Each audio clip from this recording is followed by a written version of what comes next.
Napatawa ng malakas si Bai Yuan. Hoy, aking magiging balay, sabik lang akong magkaroon ng apo sa tuhod. Sa sandaling ito, pumanig si Yan Guangsheng kay Bai Yuan. Balaeng Ning, gusto ko rin ng apo sa tuhod. Suminghal si Ning Tairan. Kayong dalawa, para kayong magkakutsabang ahas at daga. Kung gusto ninyo ng apo sa tuhod, gumawa kayo ng sarili ninyo. Galit na umalis si Ning Tairan. Ang kanyang pinakamamahal na apo ay parang isang napakagandang bulaklak, inalagaan niya ng maraming taon. Tapos ipamimigay lang basta-basta, talagang pangarap lang iyon. Sa loob ng lihim na lugar, Secret Realm, nakita ni Lin Moyu ang mga bundok, tubig, ibon, at naamoy pa ang halimuyak ng mga bulaklak. Tunay ngang isang paraiso sa labas ng mundo.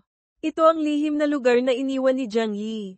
Si Jiang Yi ay tinatawag na Yi Shen, God of Righteousness, kaya automatikong tinawag ito ni Lin Moyu na lihim na lugar ni Yi Shen Secret Realm.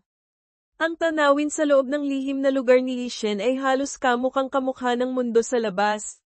Kung hindi pagmamasdang mabuti, mahirap makita ang pagkakaiba. Nararamdaman ni Lin Moyu ang aura ng isang God-level na eksperto mula sa mga bundok at daloy ng tubig dito. Masasabing ang buong lihim na lugar ay nababalot ng aura ng isang God-level na eksperto. Ayon sa sinabi ng kanyang guro, Bai Yuan, matapos mabuwal si Yi Shen, ginamit niya ang lahat ng kanyang natitirang lakas upang likhain ang lihim na lugar na ito. Isang level 98 na eksperto, na may lakas na mahirap isipin, ay nakalikha ng isang lihim na lugar tunay na hindi ka panipaniwala. Sa paanan ni Lin Moyu ay may isang maliit na batis na paliko-likong dumadaloy papalayo.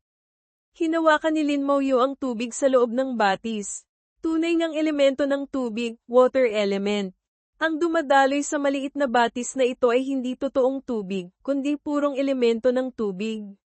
Gayon din ang damo sa ilalim ng kanyang mga paa, ang lupa, ang kalangitan, ang matatayog na bundok, at mga puno lahat ay gawa sa mga elemento.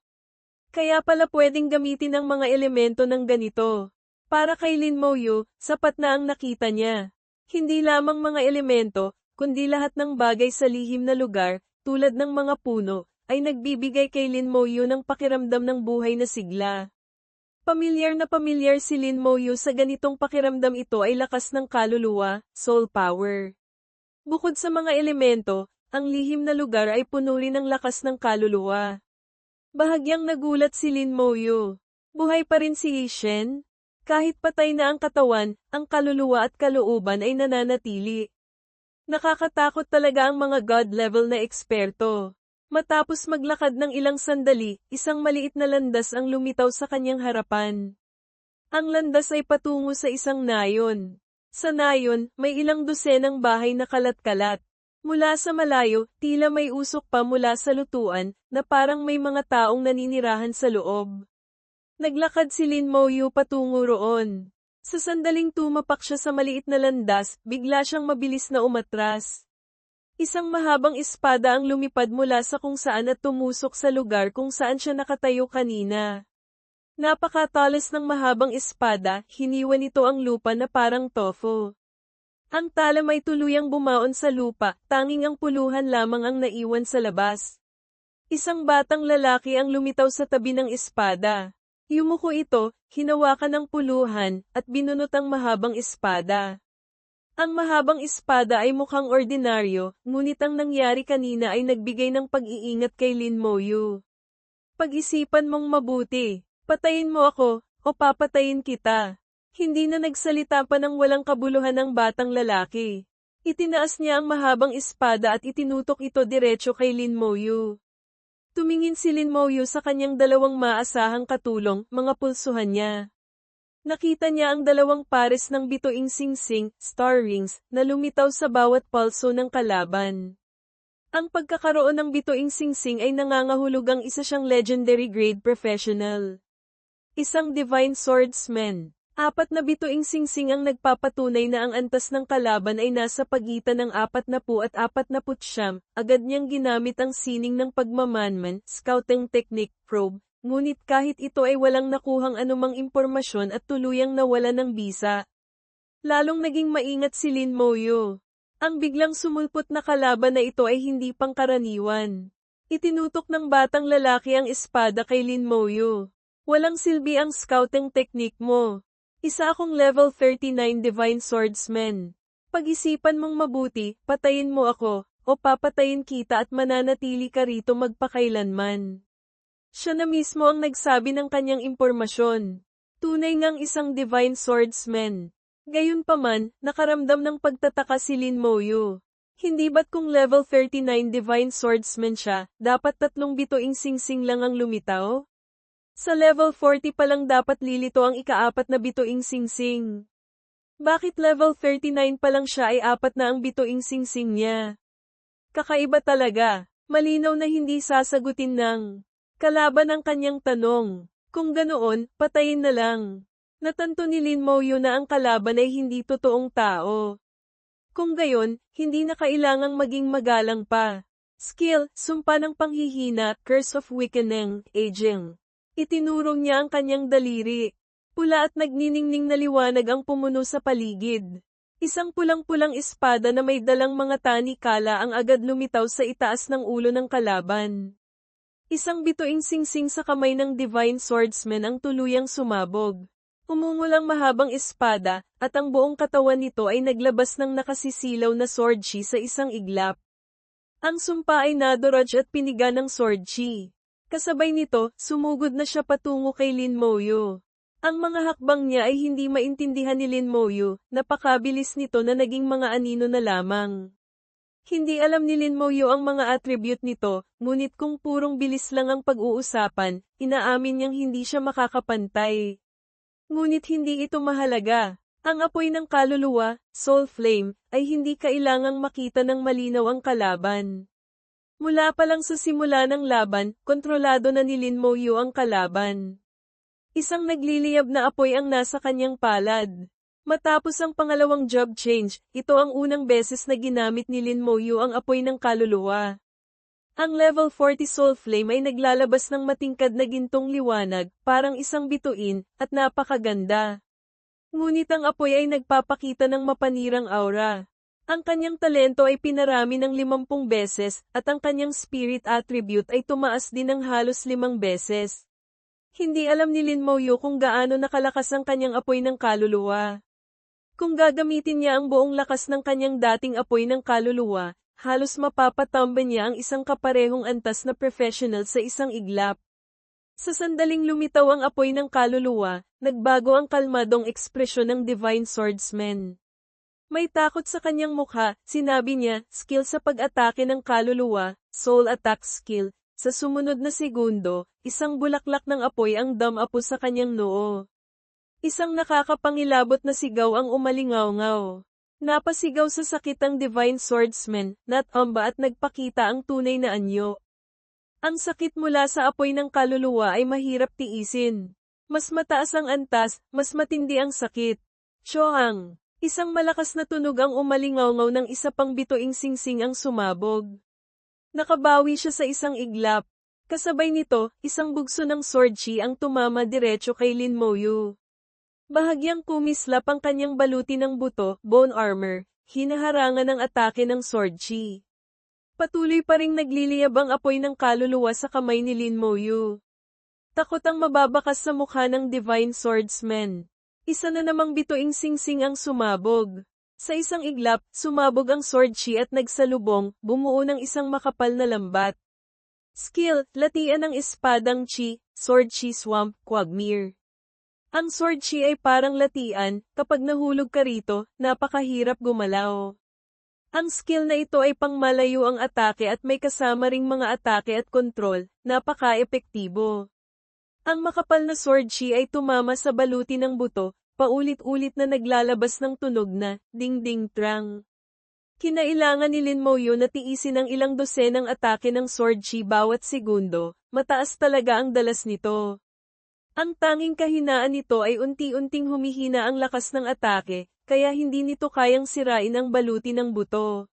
Bukod pa rito, ang latian ng espadang chi ay walang epekto sa kontrol kay Lin Moyu, dahil parehong passive skills ang baluti ng buto at ang kanyang immunity status, na parehong lumalaban sa control effect ng latian ng espadang Chi. Hindi naapektuhan si Lin Moyu, at muling bumagsak ang apoy ng kaluluwa. Isang nakakapangilabot na sigaw na naman ang narinig. Kitang-kita ang panghihina ng aura ng Divine Swordsman. Ang huling bituing singsing ay sumabog din. Krang! Ang mahabang espada sa kanyang kamay na nakatutok kay Lin Moyu ay tumalsik din. Sa isang iglap, naramdaman ni Lin Moyu na parang nakalak sa kanya. Isang malakas na sword chi ang bumagsak mula sa itaas, tuluyang bumalat kay Lin Moyu. Maging ang lupa ay nabiyak, nag-iwan ng malaking siwang. Skill, hati sa lupa, earth cleave, slash. Bahagyang ngumiti ang Divine Swordsman. Ito ang pinakamalakas niyang skill sa pag-atake. Kumpiyansa siyang walang sino man sa mga kaparehong antas na professional ang makakaharang dito. Kahit na hindi mamatay si Lin Moyu, siguradong malubha ang matatamo niyang pinsala. Tinitigan niyang mabuti ang sword chi. Pagkatapos, sa gitna ng tabing ng sword chi, nakita niya ang isang kumikislap na apoy. Biglang nagbago ang kanyang mukha. Ang kanyang katawan ay tuluyang nanigas, lamambat, at bumagsak sa lupa. Ang ikatlong apoy ng kaluluwa ay tuluyang naglaho sa pagitan ng kanyang mga kilay, at namatay siya gaya ng inaasahan. Naglaho ang sword chi. Kasabay nito, naglaho rin ang katawan ng Divine Swordsman at ang mahabang espada. Mukhang nalagpasan na ang unang pagsubok. Nagpatuloy si Lin Moyu sa paglalakad patungo. Sanayon sa unahan. Talagang kailangang sabihin na ang huling skill ng bituing singsing kanina ay medyo malakas. Katumbas ito ng isang atake mula sa Crimson Moon Demon. Isang level 40 Divine Swordsman na makakagawa ng ataking katumbas ng isang level 55 Lord level na demonyo, patunay ito na talagang nakakatakot ang lakas ng atake ng propsyong ito. May ilang malabong ideya sa isip ni Lin Moyu. Hinihinuha niya kung ano ang layunin ni Yishen sa paggawa nito. Ito ang lihim na lugar ni Yishen, siya ang may-ari ng lugar na ito. Natural lamang na lahat ng bagay dito ay nasa ilalim ng kanyang kontrol. Habang nag-iisip, isang tao ang biglang lumitaw sa kanyang paningin. Pamilyar pa rin ang anyo, pareho ang kasuutan, maging ang mahabang espada ay parehong-pareho. Hindi lang iyon, maging ang aura at tindig ay walang pinagkaiba. Ang tanging kaibahan ay may dagdag na pares ng bituing singsing sa kanyang palso. 5 pares ng bituing singsing. Itinaas din ng swordsman ang kanyang espada at itinutok kay Lin Moyu, parehong-pareho ang postura. Level 49 Holy Light Swordsman. Pag-isipan mong mabuti, patayin mo ako, o papatayin kita at mananatili ka rito magpakailanman. Maging ang linya ay pareho pa rin. Ang Holy Light Swordsman ay ang pinahusay na bersyon ng Divine Swordsman matapos ma-activate ang Jie Shenghua, Job Ascension, Sublimation, sa pangalawang job change. Mas malakas ang mga attribute, mas malakas ang mga skill, at mas marami pang bituing singsing. Para sa Divine Swordsman, bawat 10 antas ay nagdaragdag ng isang bituing singsing. Para sa Holy Light Swordsman, bawat 10 antas ay maaaring magdagdag ng 2 bituing singsing. Ang mga bituing singsing sa palso ng swordsman ay ang kanilang mga skill. Bukod sa mga pangunahing sword chi attack, ilang malalakas na skill ang kailangang gamitin sa pamamagitan ng mga bituing singsing. Ang mga bituing singsing ay may iba't ibang kakayahan, maaaring alisin ang mga sumpa, pagalingin ang mga sugat, at mapabuti ang estado. Matapos magpakilala, kusa siyang sumugod patungo kay Lin Moyu, mas mabilis pa kaysa sa nauna. Halos lumitaw siya sa harap ni Lin Moyu sa isang iglap. Sword chi ang bumuo ng isang lambat. Itinaas ni Lin Moyu ang kanyang kamay, ginamit pa rin ang sumpa ng panghihina. Isang bituing singsing ng kalaban ang sumabog. Ang naglipa ng sword chi ay dinurog ang sumpa, at sa loob ng isang tiyak na panahon, hindi na siya maaapektuhan ng sumpa. Tumama ang sword chi sa labas ng baluti ng buto na nagpakislap dito. Mas malakas ang atake kaysa kanina. Sumunod din si Lin Moyu. Sa sitwasyong one-on-one, ang apoy ng kaluluwa pa rin ang pinakamahusay na skill sa pakikipaglaban. Automatikong naglalak, hindi kailangang asintahin. Matapos maglock, kahit ipikit ni Lin Moyu ang kanyang mga mata, tatamaan pa rin niya ng eksakto ang target. Nang sisindihan pa lang ang apoy ng kaluluwa, biglang nawala ang target na nakalock sa harap ni Lin Moyu. Isang bituing singsing ang sumabog. Isang daang magkakamukhang Holy Light Swordsman ang lumitaw sa harap niya. Pinalibutan nila si Lin Moyu ng mahigpit. Ang aura ng bawat isa ay parehong-pareho, mahirap makilala ang totoo sa peke. Sabay-sabay silang umatake kay Lin Moyu. Sa isang iglap, naglipa na ang sword chi na parang agos ng tubig. Pero gusto mong makipagparamihan sa akin. Habang iniisip niya ito, umugang ang malakas na hangin. Isang lehiyon ng mga patay, Undead Legion, ang lumitaw sa tabi niya. 200 kalansay na mamamana, Skeleton Archers, at 200 kalansay na mago, Skeleton Mages, ang sabay-sabay na kumilos. Pagsabog ng elemento, Elemental Burst, mga palaso na may kidlat. Daan-daang clone ng swordsman ang nalipol sa isang iglap. Malinaw na nakita ang pagkagulat sa mga mata ng Holy Light Swordsman.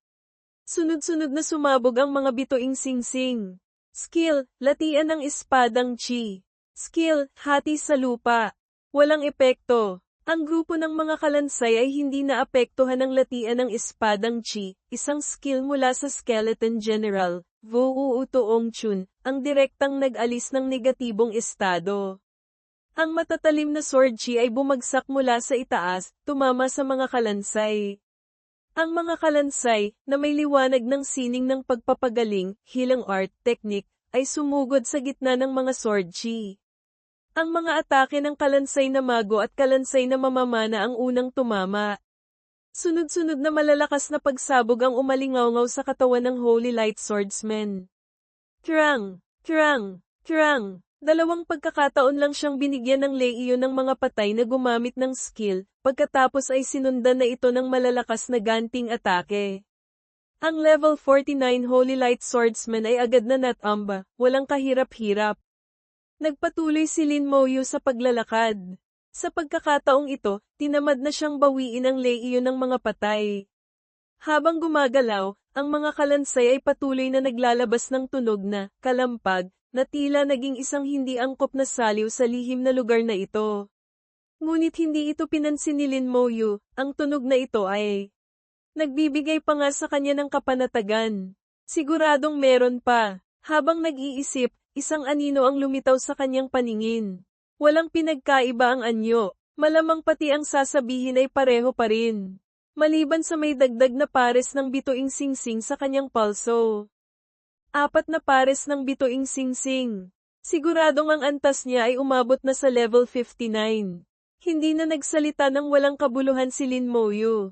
Basta't hindi ka lalampas sa level 70, walang dapat ikatakot. At kahit pa mas mataas siya sa level 70, kailangan pa ring subukan bago malaman. Hindi naman ito ang unang beses na nakapatumba siya ng mas mataas sa level 70. Maging ang clone ng isang Demon Lord, Ma Vuong, ay napatay na niya noon. Habang iniisip niya ito, kumilos na ang grupo ng mga kalansay. Kahit may ilang daang metrong pagitan pa, sabay-sabay na kumilos ang mga kalansay na mago, Skeleton Mages, at kalansay na mamamana, Skeleton Archers. Ang katawan ng Holy Light Swordsman na nasa malayo ay agad na naglabas ng maningning na liwanag. Sa loob ng liwanag na iyon, nakita ni Lin Moyu na bumagsak ito sa lupa. 200 kalansay na mago at 200 kalansay na mamamana isang sabay-sabay na atake ang direktang nagpatamba sa kanya. Mabilis at malinis, walang-walang kabuluhang kilos, hindi na nagsalita, kumilos agad. Ito ang estilo ni Lin Moyu. Papalapit na ng papalapit ang distansya sa nayon. Narating na ni Lin Moyu ang pasukan ng nayon. Mula rito, malinaw nang makikita ang mga istruktura sa loob ng nayon. Tulad ng hinala ni Lin Moyu, ang mga bahay sa nayon ay gawa rin sa iba't ibang elemento. May usok mula sa lutuan na umaakyat mula sa nayon, ngunit walang makitang tao. May isa pang swordsman na nakatayo sa pasukan ng nayon, binabantayan ang daan papasok. Tiningnan ang mga bituing singsing sa kanyang kamay, 5 pares, 10 bituing singsing. Siguradong level 69 na ito. Walang dalawang salita, kumilos na ang lehiyon ng mga patay, Undead Legion. Isang malakas na pagsabog ang umalingaw-ngaw. Muling nagsagawa ng sabay-sabay na atake ang mga kalansay na mago at kalansay na mamamana. Ang kanilang mga atake ay pawang may binding effect, hindi maiiwasan. Sa pagkakataong ito, halatang handa na ang swordsman. Sa sandaling bumagsak ang mga atake, 3 bituing singsing sa kanyang pulso ang sabay-sabay na sumabog. 1,000 magkakamukhang clone, Fanthen, ang agad na lumitaw. Sinalo nila ang mga atake ng kalansay na mago at kalansay na mamamana, ngunit iilan lamang sa mga clone ang nalipol. Pagkalitaw pa lang ng mga clone na ito, agad silang umatake kay Lin Moyu. Alam ni Lin Moyu na siguradong kasama roon ang tunay na katawan nito, ngunit napakahirap makilala. Habang iniisip ni Lin Moyu, malayang pag-atake, free attack. Sunod-sunod na malalakas na pagsabog ang umalingaw-ngaw sa 4 na sulok. Bumagsak ang mga palasong may kidlat. Malaking bilang ng mga clone ang mabilis na napatay, kaya't walang clone na makalapit kay Lin Moyu. Bigla, sa isa sa mga clone, isang matinding sword chi ang lumabas. Nahati ang sword chi mula isa naging 2. Isang bugso ng sword chi ang pumailan lang, habang ang isa pang bugso ay bumalat sa katawan, lumilikha ng isang baluti ng sword chi armor. Ang pumailan lang sa langit ay bumagsak na parang bulalakaw. Umugang ang malakas na tunog. Napakalakas ng atakeng ito. Lahat ng kalansay ay tumalsik, maging ang Skeleton General, Wu Tuongchun, ay hindi nakaligtas. Ang dala ng atake ay hindi knockback effect, kundi higit sa lahat, ang epekto ng absolutong lakas. Ang isang level 69 swordsman ay mas malakas ang attribute kaysa noong nasa level 59 pa lamang. Lumawak din ang sakop ng lakas ng atake. Hindi sinamantala ng swordsman ang pagkakataong ito para atakihin si Lin Moyu, kundi lumitaw sa harap ng Skeleton General. Sumabog ang bituing singsing. Sumabog ang sword chi, naglabas ng malawak na pulang liwanag. Tinamaan ng mahabang espada ang Skeleton General. Sa isang iglap, parang na-pressure point ang Skeleton General, hindi makagalaw ang buong katawan. Lahat ng skill nito ay agad ding nasil. Muling sumabog ang bituing singsing ng swordsman, kasing dali ng pagpitik ng daliri. Skill, latian ng espadang chi, sword chi swamp, quagmire. Sa pagkakataong ito, napakalawak ng sakop ng latian ng espadang chi, bumalat ito sa isang lugar na may radius na daan-daang metro, kaya't lahat ng kalansay ay nabalot sa loob nito. Bahagyang natakot si Lin Moyu. Hindi niya inaasahan na may makakapagsil pala sa Skeleton General. Dahil nakasil ang Skeleton General, natural na hindi nito maaalis ang mga abnormal status ng buong grupo. Nagsimulang magpakawala ng galit na atake ang swordsman sa Skeleton General. Gayunpaman, ang level 40 Skeleton General, matapos palakasin ang sarili gamit ang Legion Enhancement, ay umabot na sa 350,000 ang Constitution. Nakakagulat ang taas ng depensang ito, hindi ito madaling mapapatay. Ngunit ang tiyaga ng swordsman ay ang matinding pag-atake sa Skeleton General. Muling nagliyab ang apoy ng kaluluwa, Soul Flame, sa kamay ni Lin Moyu, ngunit natuklasan niyang hindi pa rin niya malak ang target tulad ng dati. Hindi pa patay ang clone ng kalaban. Kung ganoon, habang iniisip niya, 2 sangay pa ng leyon ng mga patay ang biglang lumitaw. Sumigaw ang swordsman, lumingon at sumugod patungo kay Lin Moyu. Ang huling bituing singsing ay sumabog. Ang swordsman at ang mahabang espada ay naging isa, dala ang nakakatakot na sword chi, tumusok patungo kay Lin Moyu. Kasing bilis ng kidlat, sa isang iglap ay tumama ito kay Lin Moyu. Kumislap ang baluti ng buto, bone armor, naglabas ng tunog na kumakaskes. Kalmado pa ring nakatayo si Lin Moyu, hindi umiwas. Mayroon siyang baluti ng buto, damage transfer, at komprehensibong lifelink. Maliban kung ito ay isang god-level na eksperto o isang demon lord na ganoon ang antas, walang sino man ang makakapatay sa kanya sa isang atake. Nakatagal ang baluti ng buto ng 1 segundo bago mabasag. Nagpatuloy ang mahabang espada sa pagtusok kay Lin Moyu, ngunit ang dulo ng espada ay bahagya lamang palm unit sa damit, hindi ito makakasakit sa kanya. Sunod-sunod na nasugatan ang leyon ng mga patay. Mabilis naman silang ginamaw ng Skeleton General. Hindi masasaktan si Lin Moyu hanggat hindi nalilipol ang buong leiyo ng mga patay. Isang maningning na paputok ang sumabog sa dambuhalang espada. Kasabay nito, ang matatalim na palaso na may dalang kidlat ay tumama rin diretso sa dambuhalang espada. Sa isang iglap, ang dambuhalang espada ay naglaho na parang usok. Ang level 69 swordsman ay namatay noon din. Tinatansya ni Lin Moyu ang kanyang kasalukuyang lakas. Ang isang mid-level legendary grade professional na nasa level 69 ay hindi niya kalaban. Napakahirap din siyang saktan. Ang henyo ay hindi matatalo ng mga kaparehong antas. Kung kaya mong lumaban sa mas mataas na antas ng 4 hanggang 5 level, ikaw ay isang nangungunang henyo. Ano naman kaya ako? Ang paglaban sa mas mataas na antas ay natural na parang paghinga. Ang pag-angat sa antas ng paglaban sa mas mataas na level ay tila hindi rin mahirap. Matapos ang pangalawang job change, napakalakas ng itinaas ng kanyang lakas. Napakatahimik ng nayon. Walang bakas ng tao. Bagamat lahat ay gawa sa elemento at hindi tunay na umiiral, ayaw sirain ni Lin Moyu ang katahimikan nito. Pinabalik ni Lin Moyu ang leiyo ng mga patay at mag-isang pumasok sa nayon.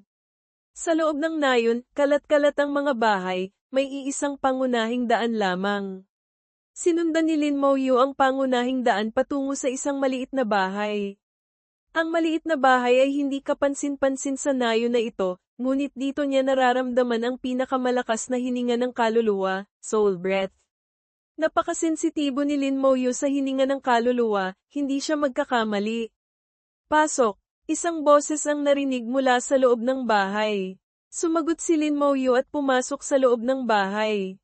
Isang swordsman ang nakaupong naka-cross-legged. Ang kasuotan nito ay kaparehong-kapareho ng mga nakita ni Lin Moyu kanina. Ang tanging pagkakaiba ay walang bituing singsing sa palso ng taong ito. Magalang na bumati si Lin Moyu. Ang nakababatang si Lin Moyu ay nagbibigay pugay kay kagalang-galang na Yi Shen, God of Righteousness. Maupo ka. Itinuro ni Jiang Yi ang harapan niya. Lumapit si Lin Moyu at umupo sa banig, kaharap si Jiang Yi. Ang nasa harap niya ay ang pinakamalakas na eksperto ng lahi ng tao mahigit 600 taon na ang nakalipas. Minsan na niyang mag-isang hinamon ng 50 Demon Lord sa isang malaking digmaan. Nasugatan niya ang 20, pinuksa ang 30, at nagbigay ng maraming oras para sa sangkatauhan. Ito ay isang bayani ng buong lahi ng tao. Binata, napakagaling mo, pagtatasa ni Jiang Yi kay Lin Moyu. Mapagkumbabang sinabi ni Lin Moyu, ang nakababata ay malayo pa kung ikukumpara kay Yi Shen. Diretsyong sinabi ni Jiang Yi, hindi kailangang maging masyadong mapagkumbaba. Mas mahusay ka kaysa sa akin noong kabataan ko. Ang makita ka ay parang nakita ko na ang lahi ng tao ngayon. Panatag na ako, sinabi ni Lin Moyu, bagamat sa kasalukuyan ay hindi pa kayang tuluyang lipulin ng lahi ng tao ang mga demonyo ng abis, sapat na ang kakayahan nating labanan sila. Lipulin ang mga demonyo ng abis. Napangisi si Jiang Yi. Hindi maaari. Magpakailanman, hindi ito magiging posible. Kumunat ang noo ni Lin Moyu. Hindi niya maintindihan kung bakit ganoon katiyak si Jiang Yi. Ngayon ay medyo malakas na ang lahi ng tao, bakit sa hinaharap ay hindi darating ang araw na malilipol ang mga demonyo ng abis? Nakangiting sinabi ni Jiang Yi, kapag narating mo na ang antas ko, malalaman mo kung bakit ko sinabi yan. Nagdududa pa ring sinabi ni Lin Moyu, sa kasalukuyan, ang pinakamalakas na eksperto ng lahi ng tao ay isa ng half-super god. Napatawa ng malakas si Jiang Yi na halos yuminig ang silid, umugang ang mga elemento. Sinabi niya, walang silbi iyan. Kahit pa maging tunay na super god level na eksperto, huwag nang isipin pa ang paglipol sa abis. Natigilan si Lin Moyu. Mula sa mga salita ni Jiang Yi, nakarinig siya ng impormasyong ibang-iba sa kanyang nalalaman. Maging ang mga taong tulad ni Bai Yuan ay hindi ito alam. Noong taong iyon, si Jiang Yi ay malamang isa ng half-super god, kaya marahil mas marami siyang alam kaysa kina Bai Yuan at iba pa. Batay sa kanyang mga salita, posible kayang mayroon ding mga super god level na eksperto sa panig ng mga demonyo ng abis. Tanging sa ganitong paraan lamang maipapaliwanag ang lahat. Hindi na nagsalita pa si Lin Moyu. Sa ngayon, walang silbi ang maraming salita. Kapag narating na niya ang antas na iyon, tiyak na malalaman niya. Tumigil sa pagtawa si Jiang Yi at hindi na binanggit pa ang paksang iyon. Hindi ka ba nagtataka kung bakit ko kailangang likhain ang lihim na lugar na ito? At nagtakda pa ng mga mahihigpit na kahingian? Hindi ka ba nagtataka kung bakit hindi ko sinabi sa lahat o ipinaliwanag na kung may grupo o taong makakatugon sa mga kondisyon ay huwag pumasok? Umiling si Lin Moyo. Totoong hindi niya ito naisip. Sa sandaling ito, binuksan ni Jiang Yi ang kanyang palad. Dalawang maliit na kahon ang lumitaw sa kanyang kamay. Kasabay nito, sinabi niya sa sarili, kung kaya mong tapusin ang isang hell-level dungeon sa loob ng 10 minuto, tiyak na hindi mahina ang iyong lakas. Kung gayon, hindi ka rin duwag. Paano ka hindi papasok? Tahimik na tumango si Lin Moyo. Totoo nga, kahit na hindi sinabi sa kanya ni Bai Yuan ang tungkol kay Jiang Yi kanina, papasok pa rin siya. Binuksan ni Jiang Yi ang isa sa dalawang maliit na kahon. Sinabi niya, bukod pa rito, pagkatapos mong pumasok, kailangan mo pang malampasan ang mga pagsubok ko. Napakahusay mo, sobrang husay, lumampas pa sa inaasahan ko. Kaya, gusto kong makipagkasundo sa iyo. Habang nagsasalita, inabot ni Jiang Yi ang nakabukas na kahon kay Lin Moyo. Bahagyang nagulat si Lin Moyo. Sa loob ng kahon ay isang putol na daliri, severed finger. Ang putol na daliring ito ay napakapino, parang isang maselang jade, medyo hindi makatotohanan. Hindi ito mukhang daliri ng tao, hindi rin mukhang daliri ng mga hayop, lalo nang hindi ng mga demonyo o lahi ng dragon. Sinabi ni Jiang Yi, ito ay putol na daliri ng isang Diyos, God, deity. Nayanig si Lin Moyo. Diyos, nakapaglaro na siya sa mga elemental dungeon at nakakuha ng mga kagamitang may kaugnayan sa mga Diyos, ngunit mga kagamitan lamang iyon. At ngayon, sinasabi ni Jiang Yi na ang putol na daliri sa harap niya ay mula sa isang Diyos. Mabilis na isinara ni Jiang Yi ang takip ng kahon. Sinabi niya, sa ngayon, hindi mo pa ito magagamit. Ngunit masasabi ko sa iyo na kung mapapasa iyo ito, mas madali mong maaabot ang God level, at magkakaroon ka pa ng pagkakataong maabot ang Super God level. Tumango si Lin Moyo at nagtanong, ano po ang kailangan ninyong ipagawa sa akin? Hindi siya nag-alinlangan sa mga salita ni Jiang Yi. Kung sinabi niya ito, tiyak na totoo. Kung sinabi ni Jiang Yi na ito ay isang kasunduan, tiyak na may kailangan siyang ipagawa sa kanya, at siguradong hindi ito simpleng bagay. Binuksan ni Jiang Yi ang natitirang kahon. Sa loob ay may isang butil, bead. Kasing laki lamang ito ng isang kamao, kulay itim na itim. Hindi makita ni Lin Moyo kung ano ito. Sinabi ni Jiang Yi, ang nilalaman ng kasunduan ay, dalhin mo ang butil na ito sa tunay na mataas na espasyo ng walang hanggang larangan ng digmaan, through upper space of the eternal battlefield. Personal mong iabot ito sa boss sa sentro ng core area. Nagulat si Lin Moyo sa kanyang puso. Hindi niya inaasahan na ang kasunduan ay may kinalaman dito. Ngunit walang emosyong lumabas sa kanyang mukha. Nakatitig lamang siya sa butil sa loob ng kahon. Matapos magsalita si Jiang Yi, nanahimik siya. Hinihintay niya ang sagot ni Lin Moyo. Nag-isip sandali si Lin Moyo at sinabi, tinatanggap ko ang kasunduang ito. Tila nakahinga ng maluwag si Jiang Yi. Isang bahagyang ngiti ang lumitaw sa kanyang mukha. Inabot niya ang 2 kahon kay Lin Moyo. Bahagyang natigilan si Lin Moyo.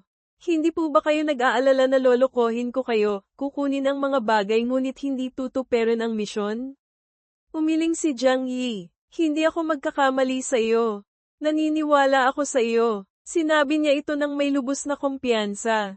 Itinago ni Lin Moyo ang 2 kahon at sinabi, makakaasa po kayo, gagawin ko ito ng maayos. Tumango si Jiang Yi. Huwag magmadali. Hintayin mong lumakas ka ng sapat bago ka pumunta. Hindi madaling makapasok sa core area. Nakapaghintay na ako ng mahigit 600 taon, hindi ko naiindahin ang maghintay pa ng ilang taon. May kaunting pagtataka sa puso ni Lin Moyo. Nagtanong siya, bakit hindi po kayo humingi ng tulong sa mga God-level na eksperto? Umiling si Jiang Yi. Wala silang sapat na kwalifikasyon para makipag-usap dito. Kung pupunta sila roon, mag-aalay lang sila ng buhay. Ikaw ay iba. Marahil, may kwalipikasyon kang makipag-usap dito.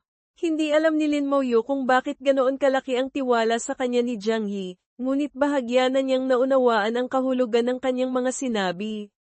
Kahit gaano kalakas si Yan Guangsheng, natalo pa rin siya sa isang atake. Muntik na siyang mamatay. Ang kalaban ay hindi man lang nakipag-usap kay Yan Guangsheng. Sa huli, ilang salita lamang ang iniwan. Malinaw na sa mata nito, wala ring kwalipikasyon si Yan Guangsheng na makipag-usap dito. Tanging siya lamang. Ang nakakatakot na boss na iyon ay hindi lamang nakipag-usap sa kanya, kundi gusto pang makipagkasundo sa kanya. Patunay ito na mayroon siyang sapat na kwalipikasyon. Tiningnan ni Jiang Yi si Lin Moyo at biglang nagsabi ng mga makahulugang salita, bibigyan kita ng isa pang payo. Huwag mong hayaang makita ng iba ang mga bagay sa loob ng kahon, lalo na ang putol na daliri. Masyado itong kaakit-akit, maaaring magdulot ito ng panganib sa iyong buhay. Kahit pa ang lahi ng tao, mga demonyo ng abyss, o lahi ng dragon, gagawin nila ang lahat para makuha ito. Natanto ni Lin Moyo ang bigat ng kanyang mga salita. Sinabi niya, makakaasa po kayo, tatandaan ko po ito. Nakipag-usap pa si Lin Moyo kay Jiang Yi ng ilang sandali. Nang mamatay si Jiang Yi, ang lahat ng kanyang banal na kapangyarihan, divine power, ay naging isang lihim na lugar, secret realm. Pinoprotektahan ang kanyang kaluluwa upang manatili itong walang hanggan. Tanging ang mga taong umabot sa antas na tulad niya ang maaaring gumamit ng ganoong espesyal na paraan upang patuloy na umiral. Lahat ng bagay at ayos sa loob ng lihim na lugar na nilikha ni Jiang Yi ay kaparehong-kapareho ng kanyang tinubo ang bayan noong kabataan niya, mga bundok at ilog, magandang tanawin. Muling nabuhay si Jiang Yi araw-araw kasama ang kanyang mga alaala sa loob ng mahigit 600 taon. Si Lin Moyo ang unang taong nakapasok sa lihim na lugar. Tinanong ni Jiang Yi si Lin Moyo tungkol sa ilang mga bagay na may kinalaman sa kasalukuyang sitwasyon ng lahi ng tao. Sa pamamagitan ng kanyang mga salita, naramdaman ni Lin Moyo na kahit nasa ganitong kalagayan siya, labis pa rin siyang nagmamalasakit sa sitwasyon ng lahi ng tao. Kapag pinag-uusapan ang mga demonyo ng abyss, dala pa rin niya ang malalim na puot. Mahigit 600 taon na ang nakalipas ay ang pinakamatinding panahon ng labanan sa pagitan ng lahi ng tao at ng mga demonyo ng abyss. Ang lahi ng tao, bagamat mahina, ay napakatibay. Dahil sa sakripisyo ng mga yumaong bayani, natiyak na mananatili ang lahi ng tao hanggang ngayon. Sa kasalukuyan, hindi na gaanong matindi ang mga labanan.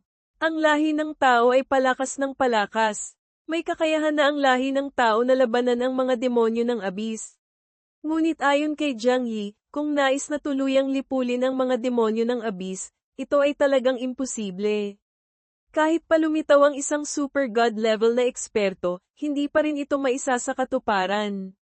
Sa loob ng patio ng Baishen Courtyard, mukhang seryoso ang mga mukha ni na Bai Yuan at Yan Guangsheng. Hindi nila alam ang kasalukuyang sitwasyon ni Lin Moyo kaya medyo nag-aalala sila.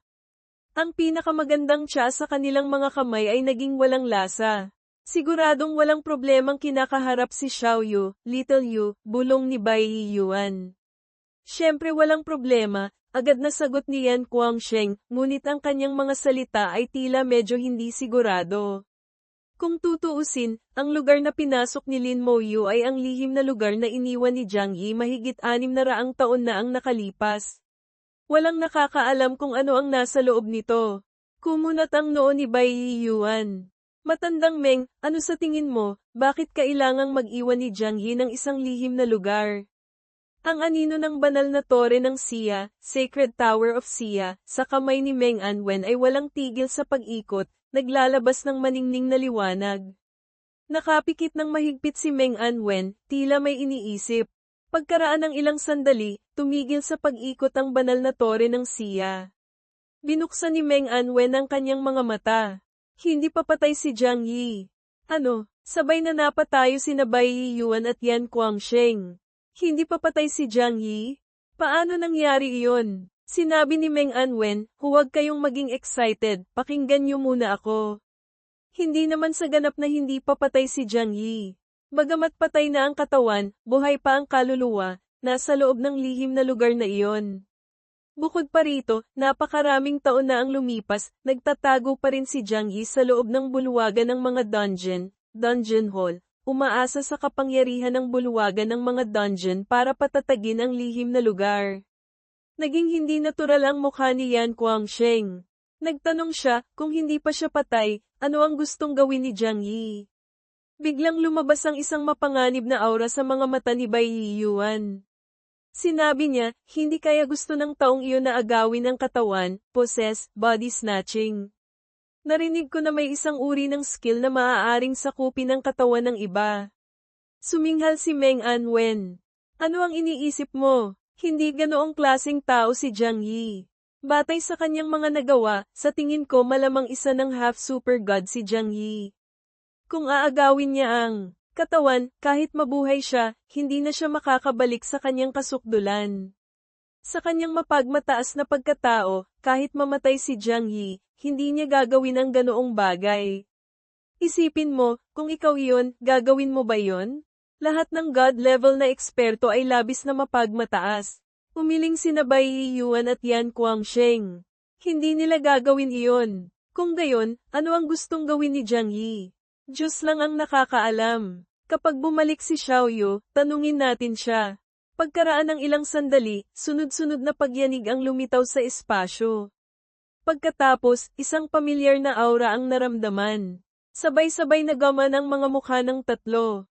Bumalik na si Lin Moyu. Nang makitang pumasok si Lin Moyu, bahagyang umubo si Bai Yuan at nagtanong, nakita mo ba si Jiang Yi? Hindi nakaramdam ng anumang kakaiba si Lin Moyu. Opo, nakita ko po siya. Nagpatuloy sa pagtatanong si Bai Yuan, may kailangan ba si Jiang Yi sa'yo? Guro, Senior Meng, mga ginoo, tingnan ninyo ito. Pagkasabi nito, inilabas ni Lin Moyu ang 2 kahon na ibinigay sa kanya ni Jiang Yi. Tamang bubuksan na niya ang kahon nang sabihin ni Meng Anwen, sandali. Pagkasabi nito, itinurong niya ang kanyang daliri sa langit. Biglang lumitaw ang banal na tore ng siya sa gitna ng himpapawid. Naglabas ang banal na tore ng siya ng mga sinag ng liwanag, bumalat sa buong patio ng Baishen. Pansamantalang isinara rin ang mga teleportation points. Sa sandaling ito, ang patio ng Baishen ay tila humiwalay sa mundo, naging isang dulikong Jian, independent space. Sinabi ni Meng Anwen, ang kahon na ito ay hindi ordinaryong bagay. Hindi ko rin makilala ang material nito. Nararamdaman kong ang nasa loob ay tiyak na hindi pangkaraniwan. Mas mabuting mag-ingat. Nagulat sina Bai Yuan at Yan Guangsheng. Sa kaalaman at propesyon ni Meng Anwen, iilan lamang ang mga bagay na hindi niya makikilala. Sinabi ni Bai Yuan, si matandang Meng pa rin ang maingat. Sinabi ni Yan Guangsheng, totoo nga, mas mabuti ang mag-ingat. Matapos maghanda, binuksan ni Lin Moyu ang kahon na naglalaman ng putol na daliri ng Diyos. Isang kakaibang aura ang lumabas mula sa kahon, agad na kumalat sa bawat sulok ng patio ng Baishen. Kitang-kita ang pagbabago sa kanilang mga mukha. Pagkatapos, nagkatinginan sila ng may hindi pagkakaintindihan. Kung hindi dahil sa pag-iingat ni Meng Anwen, malamang kumalat na ng malayo ang aura na ito. Maging ngayon, ang aura na ito ay may tendensyang lampasan ang selyo at kumalat pa. Bahagyang nagbago ang mukha ni Meng Anwen. Sinabi niya, pumasok kayo sa tore.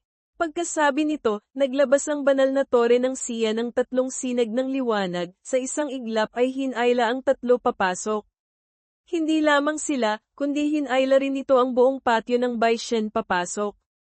Ang lugar kung saan nakatayo ang patio ng Baishen ay agad na naging isang tiwangwang na lugar. Kumislap ang mga mata ni Meng Anwen. Ang kanyang mga kamay ay walang tigil sa pagbabago, napakabilis na nag-iwan ng mga anino. Mga selyong mahika, magic seals, na hindi maintindihan ni Lin Moyu ang lumipad mula sa kanyang mga kamay, bumalat sa bawat sulok. Matapos magpakawala si Meng Anwen ng mahigit 1,000 selyong mahika, saka lamang siya nakahinga ng maluwag. Pinatibay ko na ang espasyo, ginamit ang banal na tore ng siya para ihiwalay ito. Siguro ayos na, sa sandaling ito, nagulat ang mukha ni Yan Guangsheng. Sinabi niya, Aya, ito nga talaga ang putol na daliri ng isang Diyos. Sinabi ni Bai Yuan ng may malalim na boses, akala ko ang mga Diyos ay nasa mga alamat lamang. Paano magkakaroon ng Diyos sa mundo?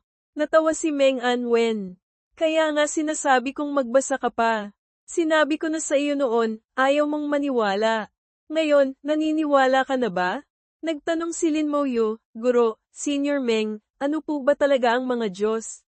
Mas malakas pa po ba sila kaysa sa mga God-level na eksperto? Sinulyapan ni Bai Yuan si Meng Anwen, sinenyasan siyang magsalita. Malinaw na hindi maipaliwanag ni Yan Guangsheng. Sinabi ni Meng Anwen, ang 2 taong ito, buong araw lang marunong makipag-away, wala nang ibang alam. Ang mga Diyos ay nahahati sa maraming uri. Karamihan sa mga Diyos ay kombinasyon ng maraming elemento, halimbawa, Diyos ng hangin, Wind God, Diyos ng apoy, Fire God. Kung gaano sila kalakas, mahirap sabihin. Kung tutuusin, wala pang nakakakita ng totoong Diyos. Ngunit mula sa putol na daliring ito, mukhang medyo magaling din ang mga Diyos. Tiningnan ni Bai Yuan ang putol na daliri. Sa tingin ko, hindi kasing galing ko. Ngunit ang kapangyarihan nito ay talagang nakakamangha. Pagulong na sinabi ni Yan Guangsheng, napakadalisay. Mas dalisay kaysa sa atin. Ang naramdaman ng dalawa ay kapareho ng naramdaman ni Lin Moyu. Ang aura na inilalabas ng putol na daliring ito ay hindi gaanong kalakas kaysa sa isang God-level na eksperto, ngunit ito ay napakadalisay. Naramdaman ni Lin Moyu na naramdaman na niya ang ganitong uri ng kadalisayan sa kung saan. Nag-isip siya ng matagal. Bigla, may naalala siya. Senior Yan, nararamdaman kong ang lakas na ito ay medyo katulad ng inyong killing intent, Saki. Parehong dalisay. Nang marinig ito ni Yan Guangsheng, tila may naunawaan siya. Bigla siyang tumawa ng malakas. Baliw na yan, ano na namang nangyayari sa'yo? Sigaw ni Bai Yuan. Medyo hindi rin maintindihan ni Meng Anwen. Ngunit si Yan Guangsheng ay baliw na tumatawa, halatang masaya siya. Tinapat niya ang balikat ni Lin Moyu. Xiaoyu, ang mga salita mo ay gumising sa taong nasa panaginip. Palagi kong iniisip na mas malaki ang killing intent, mas mabuti. Ngayon, mukhang hindi mas malaki ang mas mabuti, kundi mas dalisay ang mas mabuti. Ang mga salita ni Yan Guangsheng ay nagbigay realisasyon kina Bai Yuan at Meng Anwen. Si Lin Moyu ay hindi pa umabot sa kanilang antas, pansamantalang hindi niya maipaliwanag. Itinago na lamang niya ito sa kanyang puso. Mukhang may silbi pa rin ang putol na daliri ng Diyos na ito.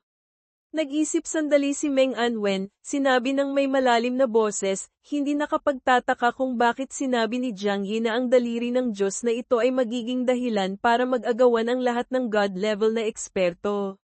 Hindi ito walang katwiran. Xiaoyu, may pag-uusapan tayo. Agad na sinabi ni Lin Moyu, ang daliri ng Diyos na ito, hindi ligtas kung nasa akin. Maaari ko po bang istorbohin si Senior Meng at siguro na itago ito para sa akin? Napatawa ng malakas si Meng Anwen. Ang sinabi ni Lin Moyu ay talagang magaling. Naging komportable silang lahat. Sa kasalukuyan, talagang hindi ligtas kung daladala niya ito.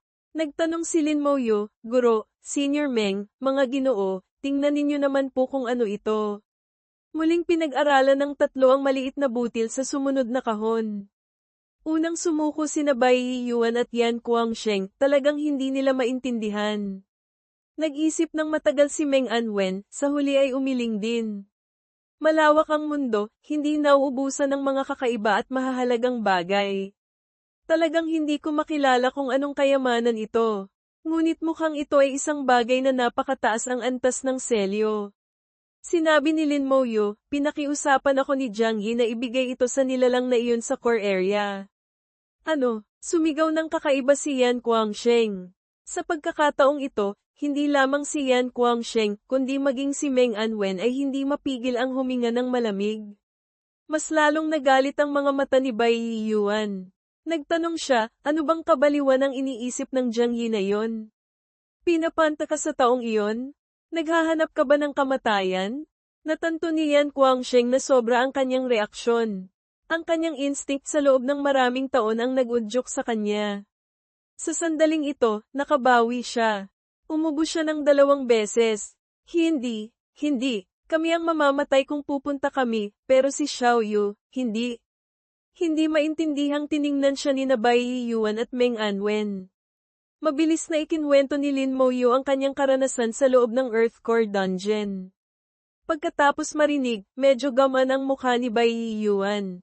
Seryosong sinabi ni Meng Anwen, kung ganoon, maaari ngang dumaan sa core area. Ngunit hindi kailangang magmadali ngayon. Pag-usapan natin ito mamaya. Sinabi rin ni Bai Yuan, huwag ka munang pumunta. Hintayin mong tumaas pa ang antas mo bago ka pumunta. Kung tutuusin, naghintay na si Jiang Yi ng maraming taon, tiyak na hindi niya iindahin ang maghintay pa ng ilang taon. Sinabi ni Lin Moyu, hindi ko po kailangang magmadali. Pwede naman pong ilang taon pa. Sa kasalukuyan, ayaw pang pumunta ni Lin Moyu. Bagamat matapos ang pangalawang job change, tumaas ng malaki ang kanyang kakayahan sa pakikipaglaban, at ang leiyo ng mga patay ay ilang beses na mas malakas kaysa dati. Ngunit kapag naiisip niya ang sinaunang ibong agila, Ancient Rock, Lone Diuvinc, hindi pa rin lubos na sigurado si Lin Moyu sa panalo. Lalo na ang huling skill nito, ang itim na batong langit, hindi lamang malakas ang atake, kundi malawak din ang sakop. Bukod pa rito, maaari rin itong umasa sa skill na ito para sa Nirvana Rebirth at mabuhay muli. Kung isang beses lang, ayos lang, ngunit kung magagamit niya ito ng maraming beses, masakit isipin. Malamang may mga boss pang mas malakas kaysa sa sinaunang ibong agila. Mas mabuting maghintay muna, huwag munang magpakamatay. Noong nakaraan ay swerte lang, paano kung maubusan ng swerte sa pagkakataong ito? Itinago ni Lin Moyu ang kahon na may lamang butil. Ang kahon na may putol na daliri ng Diyos ay iniwan sa loob ng banal na tore ng Sia. Sinelyuhan ni Meng Anwen ang espasyo upang hindi makalabas ang aura ng putol na daliri ng Diyos.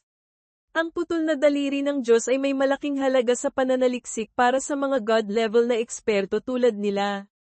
Marahil makakatulong ito sa kanila na umabante pa ng isang hakbang. Maaari pang ang gamitin ito ni Meng Anwen para hulaan kung ano ba talaga ang tinatawag na mga Diyos. Si Yan Guangsheng ay orihinal na babalik na sa duguan na lawa ng paglilinang. Blood Refining Pond. Lumabas siya sa pagkakataong ito dahil sa pangalawang job change ni Lin Moyu, tinawag siya ni Meng Anwen. Ngayon, nagbago na ang plano. Nagpa siya si Yan Guangsheng na manatili pa rito ng ilang araw, kasama silang pag-aralan ng putol na daliri ng Diyos. Bumalik sa normal ang patio ng Baishen. Tiningnan ni Bai Yuan si Lin Moyu. Ngayon, sasabihin ko sa iyo ang susunod na mga pag-aayos. Maingat na nakinig si Lin Moyu. Naka-adapt na siya sa lakas at mga skill ng pangalawang job change, handang-handa na siyang pumasok sa susunod na yugto ng pag-aaral.